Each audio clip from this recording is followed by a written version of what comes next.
ঘুটঘুটে অন্ধকার রাতে একটা কালো পাহাড়ের উপরে একটা কালো পিপিলিকা, তিন কালোর কথা বলা হলো।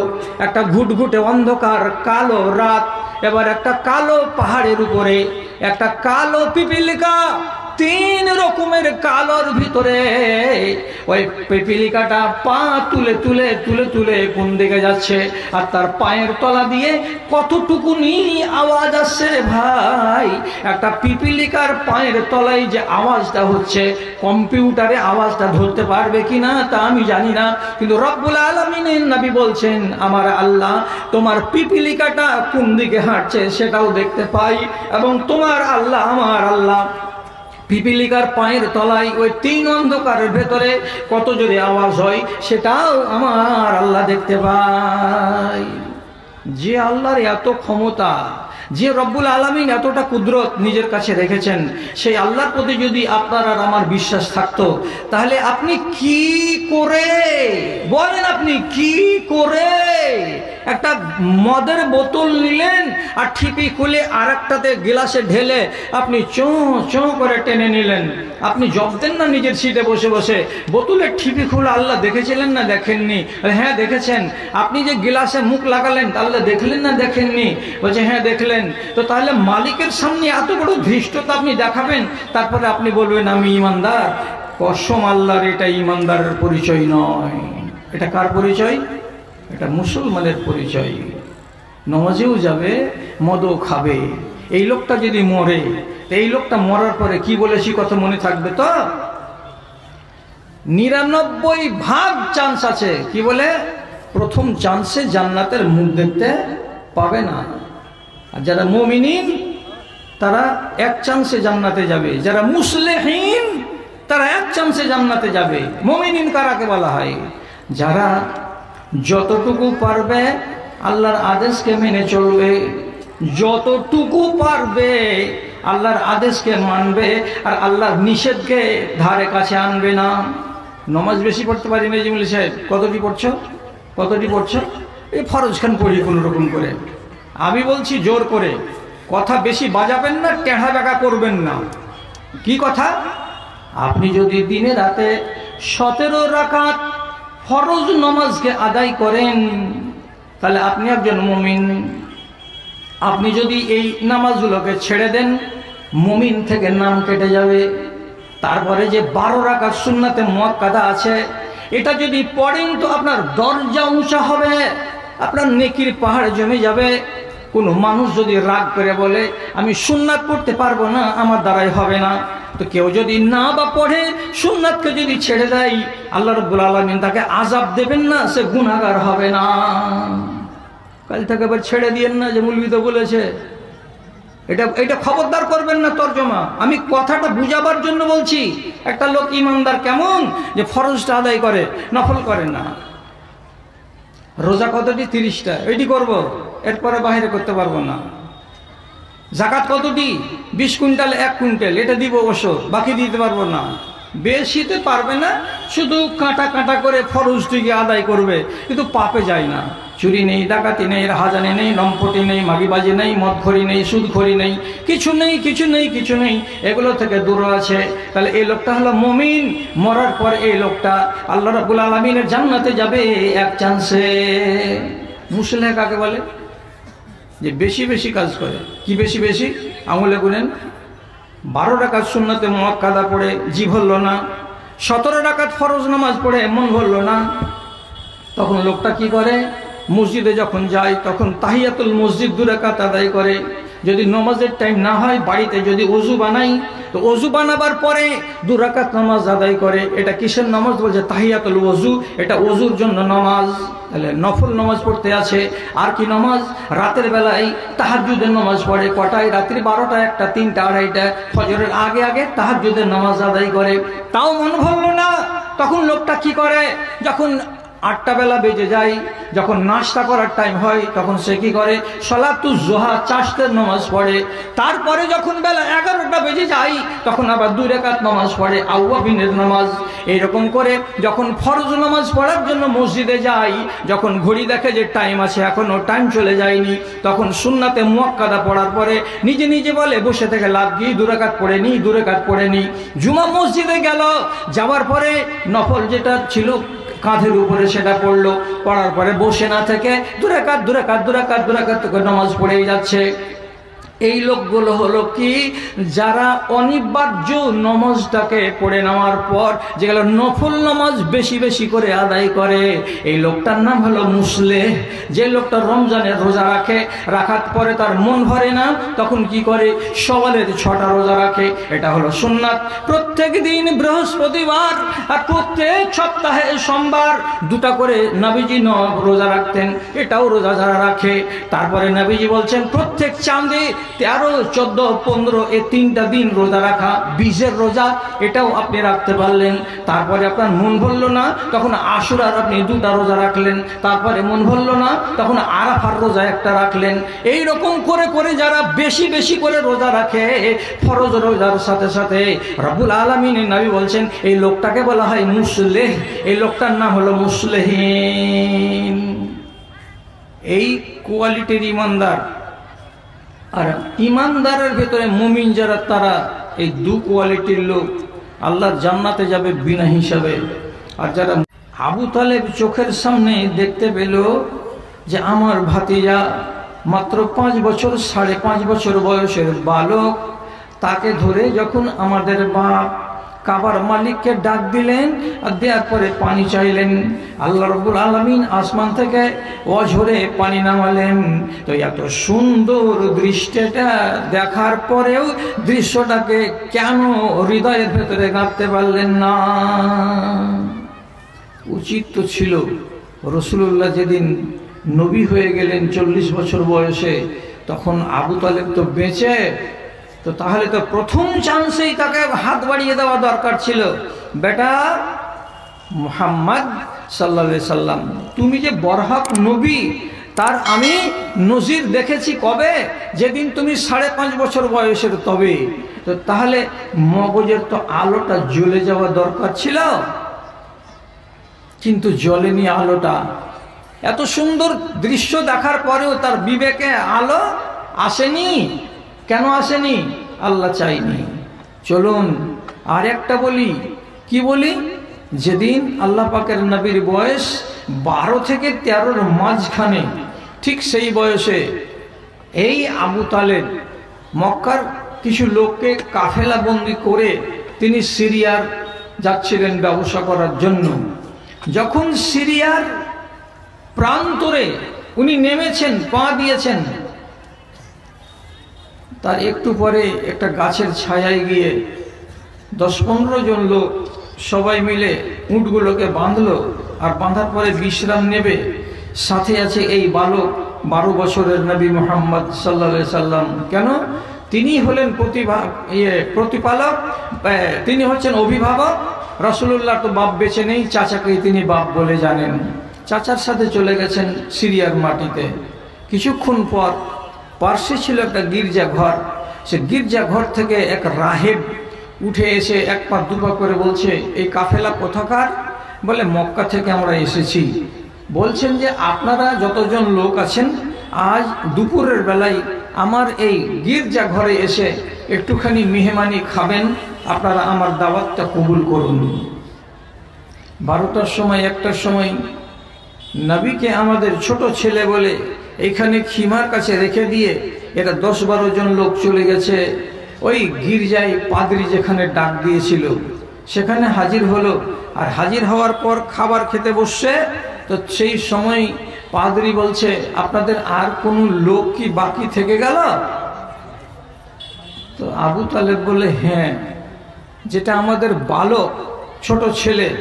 আমরা কোনোদিন ছোট ছেলেপিলেকে কোনো বাড়িতে জাফত খেতে গেলে নিয়ে যাই না, ওই জন্য ওকে আনলাম না, আমাদের খিমাতে রেখে এসেছি। বুহাইরা নামের রাহেব এবার আবু তালেব বলছে, আপনি ওই বাচ্চাটাকে নিয়ে আসুন। আমি বলছি নিয়ে আসুন। নিয়ে আসলেন, নিয়ে আসলো আবু তালেব। মেহমানি খাওয়া হলো। তারপরে তখন সামনাসামনি জিজ্ঞেস করে বলছেন, আইয়াকুম আকরাবু ইলা হাযাল ওয়ালাদে, আপনারা যে 12-14 জন লোক আছেন, এই 12-14 জন লোকের ভেতরে এই ছেলেটার সবচাইতে নিকটের লোককে একটু বলেন তো। আবু তালেব বলছে, আমি হলাম তার চাচা, আমি হলাম তার বাপ। বাপ কি জিনিস চোখে দেখেনি, আমাকে বাপ বলে জানি। এই ছেলের আপন চাচা হলাম আমি। রাহেব বলছে, খানা খেলেন তো? হ্যাঁ। বাচ্চাটাও খেলো তো? হ্যাঁ। আপনি চাচা যখন, তখন একটু এই ভিড় থেকে 10 হাত দূরে চলেন না?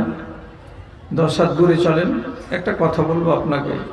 বাইরে গেল, যাওয়ার পরে আবু তালেবকে কানে কানে বলছে, আপনি এই বাচ্চাটাকে নিয়ে আগে আর যাবেন না। কেন যে আগে যত যাবেন ইহুদিদের বসবাস, তারা কিতাব পড়ে জেনে রেখেছে আগামী দিনের নবী কেমন হবে। আমি যেমন কিতাব পড়ে জেনে রেখেছি আগামী দিনের নবী কেমন হবে। এইটা যে আগামী দিনের নবী, এটাতে কোনো সন্দেহ নাই। আমি জোর দিয়ে বলছি, হে ছেলের চাচা, এই আগামী দিনের নবীকে যদি তুমি নিয়ে যাও আগে, আর ইহুদিরা যদি লক্ষণ দেখে জানতে পারে, তাহলে ছেলেকে প্রাণে মেরে দেবে। এই জন্য আমি অনুরোধ করে বলছি, একে আগে নিয়ে যাবে না, একে ফিরিয়ে বাড়ি নিয়ে চলে যাও। তখন আবু তালেব জিজ্ঞেস করে বলছে, এ বাচ্চাটা যে নবী হবে আগামী দিনের, কেমন করে তুমি জানলে? তখন রাহেব স্পষ্ট ভাষায় বলছে, ফালাম্মা নাযালতুম ফি হাযাল ওয়াদি, যখন তোমরা এই 12-14 জন লোক আমার গির্জার আশেপাশের মাঠে পা রাখলে, তখনই আমি দেখলাম একটাও এই ময়দানের গাছ সোজা হয়ে দাঁড়িয়ে থাকেনি। সমস্ত গাছগুলো সাজদায় পড়ে গেছে। আমি দেখেছি বড় বড় মোটা মোটা উঁচু উঁচু পাথরগুলো কাত হয়ে গেছে। যখন আমি দৃশ্যটা দেখলাম, তখন আমার মন বলল, নিশ্চয় কিছু আজকে একটা হচ্ছে, না হলে এমন তামাশা কেন দেখতে পেলাম। ইমাম তিরমিজি রাহিমাহুল্লাহ কথাগুলোকে খুলে বর্ণনা করেছেন। যখন তিনি বললেন গাছগুলোকে সাজদাই পড়ে যেতে দেখেছি, পাথরগুলোকে কাত হতে দেখেছি, মানে তারাও সাজদা দিয়েছে। আর তারপরে যখন এই ছেলে কাছে এলো, আমি লুকিয়ে এই ছেলেটার পিঠের দিকে নজর দিলাম, হাত দিয়ে দেখলাম তার পিঠের মাঝখানে একটা কবুতরের আন্ডার সমান মাংস বড় হয়ে আছে। এটা হলো মোহরে নবুয়াত, এটা শেষ নবীর নবী হওয়ার পরিচয়। কাজে আমি নিশ্চিত করে বলছি, এই ছেলেটা হলো আগামী দিনের নবী। একে দুশমনের মুখ থেকে বাঁচাতে হবে, একে ফিরিয়ে নিয়ে বাড়ি চলে যাও। এতটি কথা বুহাইরা রাহেব বলল। বলার পরে আবু তালেবকে চৌকান্না করে দিল। বাচ্চাকে নিয়ে ফেরত চলে আসলো, অথবা বাচ্চাকে ফেরত পাঠিয়ে দিল। তখন বাচ্চার বয়স কত? 12 থেকে 13। 40 বছর বয়সে নবী হলেন। তাহলে এই লোকটা যেদিন নবীজি নবী হচ্ছেন, তো তখন পর্যন্ত আবু তালেবই রাসূলুল্লাহর পৃষ্ঠপোষক, তিনি হচ্ছেন নিগাবান, ঈমান আনছেন না। 5 জনের লোক হলো, তারপরে 13 জন হলো, তারপরে 29 জন লোক হলো, তারপরে 40 জন হলো, তারপরে মেরে কেটে কত রকম করে 100-র নিচেই থেকে গেল, উপরে গেল না। 13 বছরে এইটি মুসলমান হলো মক্কায়। তবু আবু তালেব ঈমান আনছে না। আচ্ছা, এই পাগল লোকটা, তুমি যে চোখের সামনে দেখলে যে দাদা যখন বাচ্চাটাকে কাবার দেয়ালে লাগিয়ে আল্লাহর কাছে পানি চাইতে লাগলো, তখনই রব্বুল আলামিন ঝরঝর করে পানি দিলেন, তাহলে এই বাচ্চাটার কারামত কিছু নেই? এই বাচ্চা যেদিন জন্ম হয়, সেদিন তার মা বলছে, আমেনা নিজে বলছে, আমি 3খানা মুজিজা দেখলাম, আমি মুজিজা দেখেছি আমার চোখে। এবং রাসূলুল্লাহ বলছেন, আমি হলাম আমার মায়ের মুজিজা। আমার মা দেখেছিল জন্মের কালে যে এখান থেকে আলো ছুটছে দক্ষিণে, উত্তরে, পূর্বে আর পশ্চিমে। আমি আলো ছটাবো উত্তরে এবং দক্ষিণে, এটা আমার মায়ের কথা। এবং আমি কি ইব্রাহিম আলাইহিস সালাতু ওয়াস সালাম দোয়া করেছিলেন, আল্লাহ আমার বংশ তুমি একটা নবী দান করিও। আমি আমার দাদাজি ইব্রাহিম আলাইহিস সালাতু ওয়াস সালামের দোয়ার ফল এটাও একটা নবীজি দাবি করেছেন। আর তিনি বলেছেন কি যে আমার আগে 700 বছর গত হয়ে গেল, নবী ঈসা বলেছিলেন শুভ সংবাদ দিয়ে আমার পরে একজন নবী আসবেন, আমি হলাম নবী ঈসার শুভ সংবাদের বাস্তব রূপ। তাহলে তিনখানা কথা নবীজি স্বীকার করেছেন এবং সেই হাদিস থেকে প্রমাণিত। তাহলে এই বাচ্চাটার এত সুন্দর ইতিহাস যে জাজল্য প্রমাণ একটা লোক দেখতে পাচ্ছে, আর দেখার পরেও তাকে যদি বলছে চাচা আপনি ঈমান আনেন, গোটা জাহান ঈমান আনছে কিন্তু আবু তালেব ঈমান আনে না। ইসলামের 7 বছর বয়সে, ইসলামের 7 বছর বয়সে আবু তালেব যেদিন অসুখ হয়ে গেল মরার মুখে, তখন নবীজি গেলেন, আর যাওয়ার পরে বলছেন কুল লা ইলাহা ইল্লাল্লাহ। চাচাজি আপনি মরে যাবেন ঘন্টাখানিক পরে, আপনি কোনো আমল করতে পারলেন না, এখন যদি একবার বলে দেন লা ইলাহা ইল্লাল্লাহ উহাজ্জু বিহি ইনদা রাব্বি, কিয়ামতের দিন আমি আমার রবের কাছে গিয়ে হুজ্জতি করব, আমার রবের কাছে কথা কাটাকাটি করব, আমি আমার রবের কাছে ইলতিজা করব, আর আমার রবকে বলবো পরওয়ারদিগার মরবার কালে আমার চাচা লা ইলাহা ইল্লাল্লাহ পড়েছে, কাজে আমার চাচাকে যেন জাহান্নাম না দেওয়া হয়। নমাজও তো পড়েননি, রোজাও তো করেননি, কোনো দিন ধর্ম করেননি, মরবার কালে শুধু বলবেন লা ইলাহা ইল্লাল্লাহ। বলেন না একবার আমি কথা দিচ্ছি আল্লাহ তাআলার কাছে গিয়ে আমি আপনার উপায় করব। আরে হলো না, হলো না, ঈমান আনতেই পারল না। এদিক ওদিক আবু সুফিয়ান আর অন্যান্য নেতারা ছিল, ভয় দেখালো, আর এই ভয় যেমনি দেখালো তখন বললেন না আরে এই বদনাম হবো না বেটা, যে ধর্মে ছিলাম সেই ধর্মে থেকে গেলাম। বিনা ঈমানে মুশরিকের হালাতে এত বড় যোগানদার নবীজির সে মরে গেল। রাসূলুল্লাহ চিন্তিত হলেন, বাইরে গিয়ে গাল ধরে বসে গেলেন, আল্লাহ যে চাচা আমাকে 6 বছর বয়স থেকে নিয়ে আর 47 বছর বয়স আমার, এখন পর্যন্ত যে চাচা আমাকে দেখলো শুনলো, আমার পৃষ্ঠপোষকতা করলো, দুশমনরা আমাকে মারতে পারলো না শুধু এই জন্য যে আমার চাচা পিঠের উপরে খাড়ো আছে বলে, সেই চাচা ঈমান না এনে মরে গেল। আমি কেমন ভাতিজার ভাতিজা যে নিজের চাচাটাকে আমি জান্নাতি বানাতে পারলাম না। দুঃখিত হয়ে বসেছিলেন। আল্লাহ রাব্বুল আলামিন জিবরিলকে আয়াত দিয়ে পাঠিয়ে দিয়ে বলছেন, যাও জিবরিল আমার নবীকে খবর দাও। নবী কাছে এসে জিবরিল আলাইহিস সালাতু ওয়াস সালাম বলছেন, ইন্নাকা লা তাহদি মান আহবাবতা ওয়ালাকিন্নাল্লাহা ইয়াহদি মান ইয়াশাউ ওয়া হুয়া আ'লামু বিল মুহতাদিন। এ আমার নবী আপনি যাকে চাইবেন তাকে যে হেদায়েত দিতে পারবেন এটা কথা নয়, আমি রব্বুল আলামিন যাকে চাইবো তাকে হেদায়েত দেওয়া যাবে। অতএব হিদায়েত আছে আমার হাতে, ঈমান আছে আমার হাতে। আমি যাকে পছন্দ করি তাকে আমি ঈমান দিই, আর যাকে আমি পছন্দ করি না তাকে ঈমান দিই না। তাহলে চোখের সামনে এতগুলো ঘটনা ঘটলো তারপরেও ঈমান পেল না, এর মানে কি আল্লাহ তাআলা ওকে পছন্দ করেনি। এবার খোয়াজপুরের লোক যতটি লোক এখানে বসে আছেন, আরো গ্রামের লোক যতগুলো এখানে আছেন, আপনি নিজে বলুন আপনার জন্মের ইতিহাসটার দিকে একবার তাকাবেন তো। কি বলে তাকাবেন? একটা মানুষ তার মায়ের পেটে যখন জন্ম লাভ করে, প্রথম তার জন্মের সূত্রটা হচ্ছে এক বিন্দু বীর্য। মায়ের পেটে 40 দিন ওই হালাতে থাকে সাদা হয়ে।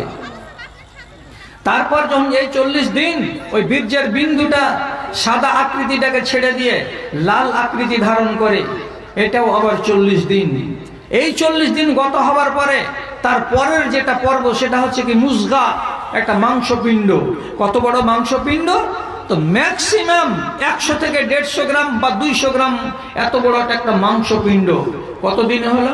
340-এ কত হলো? 120 দিন হলো। 340-এ যখন 120 দিন হলো, আর এই একটা মাংসপিণ্ড একটা মায়ের পেটের ভেতরে হলো, এটা বাচ্চার আগামী দিনের আকৃতি এতে আসবে, বাচ্চা এইটা। তখন রব্বুল আলামিন এক ফেরেশতাকে পাঠাচ্ছেন আসমান থেকে। কি দিয়ে পাঠাচ্ছেন? একটা রূহ দিয়ে পাঠাচ্ছেন। রূহটা যখন ফেরেশতার হাতে আল্লাহ রব্বুল আলামিন তুলে দিলেন, সেই রূহটা খেয়াল করুন কথার দিকে, কোনখান থেকে উঠাচ্ছেন? যেই জায়গাতে রূহ রাখা আছে সেই জায়গা থেকে উঠাচ্ছে কে? তো আল্লাহর ফেরেশতা। নবীজি বলছেন আর রূহ জুনুদুন মুজান্নাদাতুন, রব্বুল আলামিন এক জায়গাতে সারা পৃথিবীর মানুষের রূহগুলোকে সংরক্ষণ করে রেখেছেন। একটা বাসনে যেমন রাখা থাকে জিনিসপাতি, তেমনি করে রব্বুল আলামিন এগুলোকে সংরক্ষণ করে রেখেছেন। যখন দরকার পড়ে একটা করে রূহকে বের করেন এবং আল্লাহর ফেরেশতা সে রূহটাকে হাতে করে নিয়ে রওনা দেয়। রব্বুল আলামিন তাকে নির্দেশ করে দেন যেখানে যাওয়ার সেই জায়গায় রূহটাকে নিয়ে গিয়ে পৃথিবীর যত যত নারীর পেটে 120 দিন বয়স পাওয়া মাংসপিণ্ডগুলো হয়, 120 দিনের যেমনি মেয়াদ পুরা হয়ে যাবে, আল্লাহর ফেরেশতা রাত আর দিন সকাল আর বিকাল দৌড়াতে আছে দৌড়াতে আছে দৌড়াতে আছে। একবার চলে এলো খসপুরে, একবার চলে গেল পুরকিটোলাই, আরেকবার চলে গেল মাছমারিতে, আরেকবার চলে গেল সাবধানে, আরেকবার চলে গেল শামসি অঞ্চলে। আল্লাহর ফেরেশতা দৌড়াতেই আছে, একটা করে রূহ আনছে এবং যার মেয়াদ 120 দিন হয়ে যাচ্ছে ওই নারীর পেটের ভেতরে রূহটাকে সেখানে রেখে দিয়ে চলে আসছে। আল্লাহ তাকে এটাই কাজের দায়িত্ব দিয়েছেন। এবার যেটা ভাববার বিষয় আপনাকে সেটা বলছি, যে রূহটা ফেরেশতা হাতে করলো, আল্লাহ রাব্বুল আলামিন ফেরেশতার হাতে দিয়ে দিলেন। যদি সেই দিন বলে দিতেন, কি বলে, যাও এখান থেকে দক্ষিণ দিকে বোতুল বাড়ির পাশে এক মহিলা গায়র মুসলিম, তার নাম মালতী, ওর পেটের ভেতরে তার ভ্রূণটা 120 দিনের হয়েছে, ওখানে একটা রূহ দিতে হবে। তো সেই যে রূহটা আজকে আমি বহন করে চলেছি আমার শরীরের ভেতরে আছে, আল্লাহ যদি এই রূহটাকে আমার মায়ের পেটের ভেতরে না দিয়ে এটা যদি মালতীর মতো একটা মহিলার পেটে দিয়ে পাঠিয়ে দিতেন, তাহলে 10 মাস পরে আপনি একটা গায়র মুসলিম মহিলা মালতীর পেট থেকে আপনি একটা গায়র মুসলিম বাচ্চা হয়ে দুনিয়াতে আসতেন। আর আল্লাহ রাব্বুল আলামিন এটা না করে আপনার রূহটা আপনার নামে বরাদ্দ করেছেন, আর করার পরে আপনার মুসলমান মায়ের রেহেমের ভেতরে ওই 120 দিনের মাংস পিণ্ডতে আল্লাহর ফেরেশতা দিয়ে গেছেন। আপনার মায়ের নাম ছিল রহিমা, যার কারণে মুসলমান মায়ের পেট থেকে আপনি একটা মুসলমান বাচ্চা হয়ে জন্ম পেয়ে গেলেন। তাহলে রব্বুল আলামিন আপনাকে গোড়াতেই পছন্দ করেছেন, মোহাব্বত করেছেন বলেই সারা পৃথিবীতে 865 কোটি মানুষের ভেতরে আপনাকে ওইগুলোর মানুষের পেটে মায়ের পেটে দিলেন না। জৈন বাস করে, বৌদ্ধ বাস করে, পার্সিয়ান বাস করে, ইহুদি বাস করে, খ্রিস্টান বাস করে। আল্লাহর দুশ্মনের আজ দুনিয়াতে বেশি আছে। কোন দুশ্মনের মেয়ের পেটে আমাকে আল্লাহ রাব্বুল আলামিন সেখানে পাঠালেন না। একটা মুসলমান মায়ের কুলে জন্ম পেলেন, আর জন্ম যখন হলো তখন মুসলমান হয়ে জন্ম হলো। তাহলে আপনি চিন্তা করেন তো, আল্লাহ তাআলা যদি ভালো না বেঁচে থাকতেন তাহলে আপনি কেমন করে ঈমানদার হতেন। পিছন দিকে ইতিহাস লম্বা আছে। আল্লাহর পছন্দের তালিকায় আপনি আছেন বলে আপনি আজকে মুসলমান, আজকে আপনি একজন মুমিন মুসলমান হতে পারছেন। কিন্তু আপনি নিজে যে জিনিসটাকে পেয়েছেন সেই জিনিসটার আপনি কদর করতে জানলেন না। ঈমান কি দিয়ে হয়? ঈমানের নাম কটা? ঈমান কয়টা জিনিস দিয়ে তৈরি আছে? আল্লাহর কসম খেয়ে বলছি, ঈমান তৈরি হয়েছে 73টা জিনিস দিয়ে, অথবা 75টা জিনিস দিয়ে, অথবা 77টা জিনিস দিয়ে ঈমান তৈরি হয়। এর ভেতরে আদেশ আছে, নিষেধ আছে, আদেশ আছে, নিষেধ আছে। এতটি জিনিসের একত্রীকরণ যখন হয়ে যাবে তখন আপনার ভেতরে ঈমান পূর্ণ হয়ে যাবে। তাহলে রব্বুল আলামিনের এত বড় নিয়ামত আমি পাওয়ার পরে কেন আল্লাহ তাআলার কানুনকে আমি অবজ্ঞা করে যাচ্ছি, আর আমার নামটা ঈমানের খাতা থেকে নিচে নামতে নামতে নামতে নামতে আল্লাহ না করে যে মুসলমানের খাতাতে সে ঢুকে যাচ্ছে। এই খসপুরের লোক, কাকে বলে ঈমান আর কাকে বলে ইসলাম বুঝবেন? সোজা সোজা কথা বলছি, 3টা নাম মুখস্থ করুন। কালকে কোনো একজন লোককে চায়ের দোকানে বসে শিখিয়ে দেবেন, আল্লাহ আপনাকে অনেক সওয়াব দান করবে। এই পৃথিবীর মাটিতে এই মুসলমানগুলো আছে 3 কোয়ালিটির। একগুলোর নাম হলো মুসলমান, আর একগুলোর নাম হলো মুমিনিন, আর একগুলোর নাম হলো মুসলিহিন। যারা মুসলিহিন আর যারা মুমিনিন তারা বিনা হিসাবে আল্লাহর জান্নাতে যাবে। আর যারা মুসলিমিন, মুসলমান হয়ে মরবে, তার কোনো গ্যারেন্টি নাই যে মরার পরেই আল্লাহ রাব্বুল আলামিন প্রথম চান্সে তাকে জান্নাত দিবেন। যদি বেশি বাহাদুরি থাকে, যে বেশি হয়ে গেল আমার বলা, মোকাবিলা করবেন সামনাসামনি। মুসলিম কাকে বলে? যে লোকটা চুরিও করবে, নামাজও পড়বে, এটা হলো মুসলিম। যে লোকটা রোজাও রাখবে আবার মদও খাবে, এটার নাম হলো মুসলিম।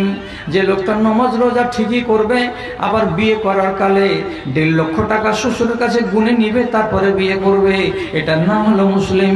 যে লোকটা নামাজ রোজা ঠিক করবে, কোরআন হাদিসের কথা কানে তুলবে, কিন্তু পরের মেয়ের সঙ্গে বিবাহের আগে সম্পর্ক কায়েম করে ব্যভিচারে লিপ্ত হবে, এর নাম হলো মুসলিম। এর মানে কি? আপনি যদি সমানভাবে দুটোকে চাষ করেন, সমানভাবে দুটোকে চাষ, ভালো করে যাবেন, মন্দ করে যাবেন, একসঙ্গে দুটোই করে চলে যাচ্ছেন, আপনার মতো লোককে মুমিন বলা যায় না, আপনাকে মুসলমান বলা হয়। আপনি বলবেন এটা কেন কথা হলো?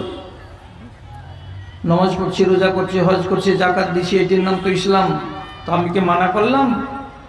ঈমান কাকে বলে? আল্লাহর উপরে বিশ্বাস রাখা ঈমান, এবং রসুলকে মেনে নেওয়া, যত দুনিয়াতে এসেছিলেন ঈমান, যত ফেরেশতা আছে সবকে মেনে নেওয়ার নাম হলো ঈমান। আখিরাতে আমাকে জমা হতে হবে ঈমান, আমার তাকদীরকে আমাকে মেনে নিতে হবে, এটার নাম হলো ঈমান। এগুলো জিনিসের প্রতি যদি আপনার ঈমান থাকে, তাহলে আপনার বাইরের যেগুলো জিনিস আছে সেগুলো শক্ত হবে, আর বাইরের জিনিসগুলো যদি দুর্বল হয় তো জানতে হবে ভিতরের জিনিসগুলো আপনার শক্ত নয়। ইসলাম বাইরে থাকে আর ঈমান ভিতরে থাকে। মাথাটা ঝুকান তো 3-4টা লোক, কথাটা মাথাতে থাকবে। ইসলাম বাইরে থাকে আর ঈমান ভিতরে থাকে। কেমন করে? ইসলাম বাইরে থাকে মানে কি?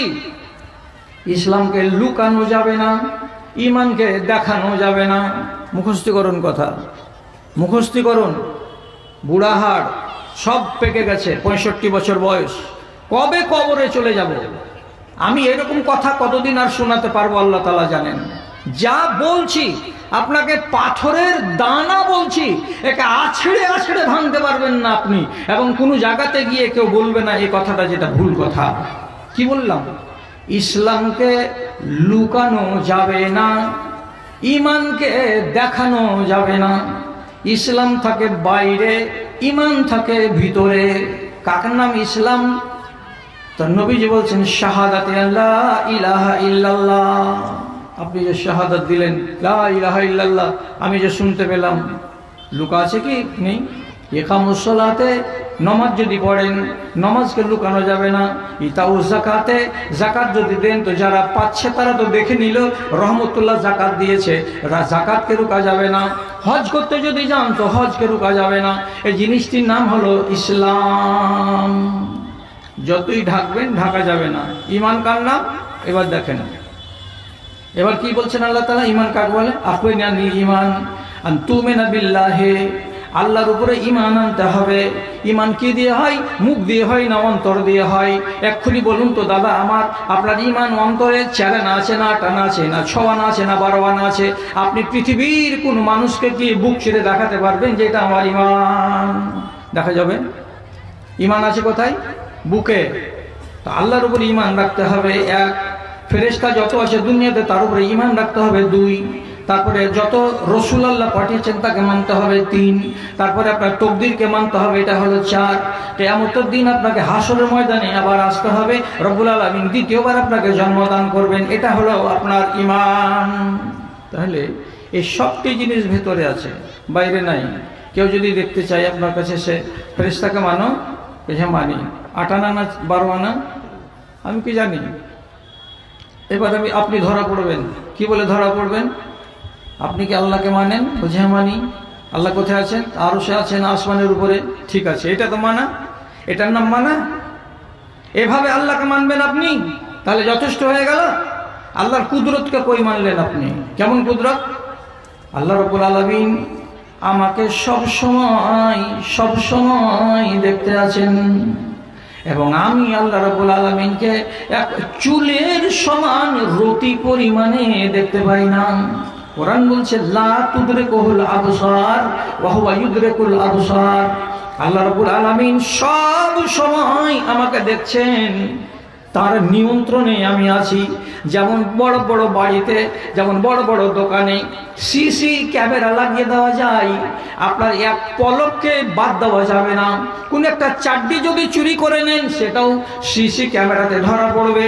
আপনি যদি কোন একখানা প্লেট চুরি করে নেন সিসি ক্যামেরাতে ধরা পড়ে যাবে।